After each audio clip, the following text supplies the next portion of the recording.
have already started the chapter, that is chapter number 7, alternating current. In the last class also we have discussed about what are the advantages of AC over the DC and how you can convert the AC into DC, that also we have discussed. So also I have discussed about how can you convert from DC to AC, that also we have done. So now let us discuss about how we can do a relation between two sine wave quantities. Like suppose one is a AC voltage, one is your AC current. How will you represent this in terms of a graph?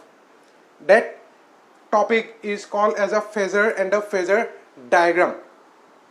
Okay, now what does a phasor means? Phasor is nothing but a vector which represents a quantity varying in the form of sine wave with respect to the time. Again I am repeating, phasor is a vector which represents a quantity varying in the form of sine wave with respect to time. Like suppose if I consider here, we have V is equals to suppose V naught sine omega t. Clear? This is a sine wave equation. As you can see, this is the AC voltage equation. V equals to V naught sine omega t. So from this sine wave equation I can express in terms of phasor vector. Now how does it represent, you see? Firstly we have to see what is the angle of this AC voltage or any AC term that you get. The angle here, this omega t is representing your angle, suppose theta. While drawing a phasor vector, remember that the phasor vector rotates anti-clockwise. It rotates anti-clockwise from the origin with an angle of omega into t. Like suppose if I consider this is your origin line, and if I want to represent this AC voltage as a phasor vector, how will you draw it?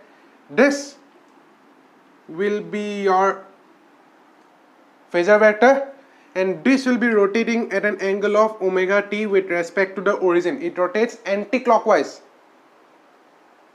Clear? So this is your representing your AC voltage, and this is how we represent the phasor diagram. This point will be representing your V0.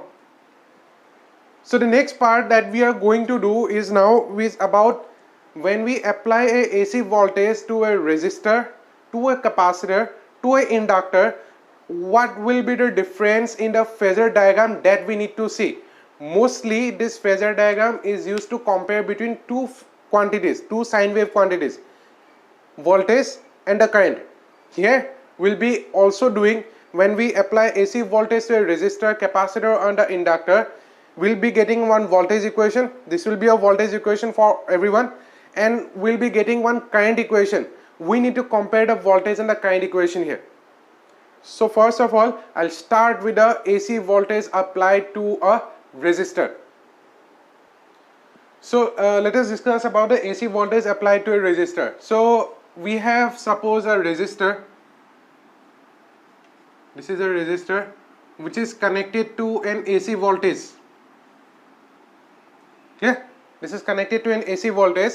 So the AC voltage, we know that there will be a current flow. Suppose the current flows as current I.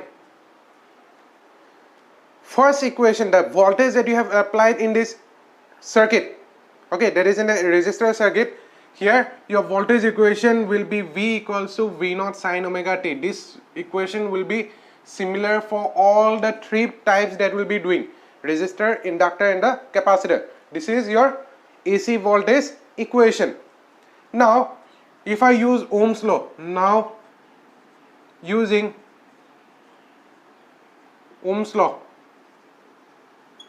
V is equals to I into R, or from here I need to find out the equation of I.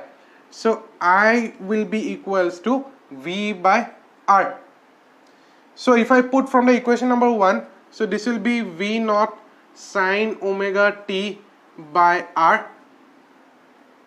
This V naught represents a maximum voltage. Maximum voltage by resistance, that will be a maximum current. So here I can write as I naught sine omega t. Mark this is equation number 2. Now if you see the voltage equation, that is equation 1 and equation number 2, it looks exactly similar. You see, only the terms there is that there is V and here is I. If you see the angle also, here angle also is the same, because when we will be drawing the phasor diagram, we'll be using the angles. See the angle for both the equation. Here the angle, here it is omega t. Here also you can see this is also having an angle of omega t. If both the sine wave equation are having the same angles, we call that both the sine wave equation are in same phase. Same phase. If angles are same, so we consider that both the sine wave equation are in same phase. Okay, you can see the angle omega t and omega t. Now using both this equation, I need to find out the relation between V and I by using the phasor diagram. So what I will be doing, I will be using this equation, I will be writing it above. So I will be equals to I naught sine omega t. This is our second equation. Below you can write from 1 and 2. It is clear that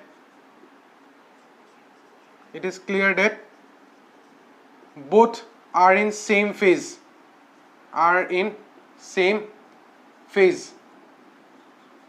That we can write. Both are in same phase. So now I'll be using the equation here. Now you see. V is equals to V naught sin omega t and I is equals to I naught sin omega t. So if I draw a graph first,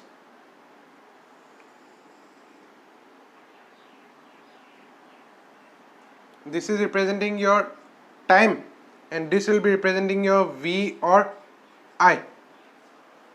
Clear? On the x-axis I have taken V or I, and on the y-axis I have taken your time. Now if I want to draw the graph of this, let us see how to do it. So here, suppose this is representing your V. So the above value, this will be representing your V naught, maximum voltage. Same way, if I go for the current one, since both are having the same angle, so they will be starting from the same point, which are called as the same phase.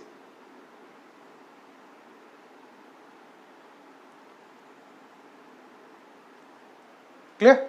So the red line is representing your current. So this point, this will be your I naught, and from here to here, this will be your I naught, and this will be representing your I naught.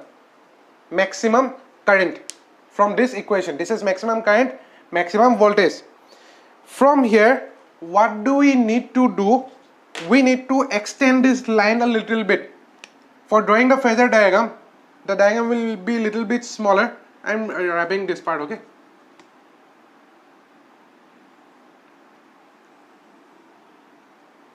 First of all, you do one thing, you just extend this line a little bit up till here, and you also extend this line a little bit. Suppose up till here. Now we can draw the phasor diagram. Now you see, phasor vector, I have told that it rotates anti-clockwise. So from the origin, it will be rotating anti-clockwise. If I take another color,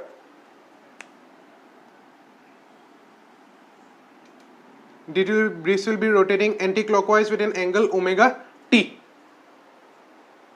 At an angle omega t. So this blue line, why I have represented this blue line, this is for the I naught. So here this will be representing your I naught and this point will be representing your V naught. So this part is not required.